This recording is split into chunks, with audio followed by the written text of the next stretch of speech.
এটাই অনেকভাবে করে। প্রথম ও দ্বিতীয় সংখ্যার গুণফল বিএলডি দেখেন, আর দ্বিতীয় তৃতীয় সংখ্যা, একটা সংখ্যা এ, একটা সংখ্যা বি, একটা সংখ্যা সি যদি ধরি, এ এবং বি এর গুণফল যদি বিএলডি হয়, আর বি এবং সি এর গুণফল যদি কি হয়, এখানে কত 49 হয়। তো যেহেতু দেখেন এ বি এর গুণফল 42, বিসি এবং গুণফল 49, তার মানে এর মধ্যে কমন কোনটা, এটা না?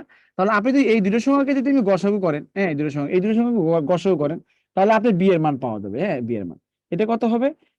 6 দিয়ে যায় 7 দিয়ে যায়, 6 7 42, 7 7 49, মানে 7 হবে আমাদের গসাগু, মানে বি এর মান। এই বি সমান সমান কত? বি সমান সমান কত? 7 হবে। এইটা ও এতে করতে পারে।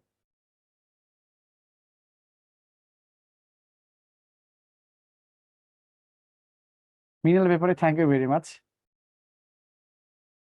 ওকে, it's better then the wow লিখছে, this is the way of solving. Okay, thank you very much, thank you. তাহলে এইটা হচ্ছে একটা ট্রিক্স, যে এখানে দুটো সংখ্যার গুণফল 42 দিছে, হ্যাঁ 42, তার মানে ধরেন এ এবং বি সংখ্যা ধরলাম 42, আর দ্বিতীয় এবং তৃতীয় মানে কি বিসি কত বলছে এখানে 49। যেহেতু এটা গুণ এ বি এর গুণফল বি এর গুণ, এদের এদের গসাগু করলে কত হবে? বি হবে কি কমন না, বলেন কমন। তো এই জন্য 42 এবং 49 কে যদি আপনি গসাগু করেন, সেক্ষেত্রে আপনার ডিরেক্ট আপনার মান চলে, এটা তো 5-10 সেকেন্ডে করে ফেলবেন। তারপর আমি বেসিক করে করাচ্ছি, এটা আসলে লসক গসক সারা করাচ্ছি আর কি।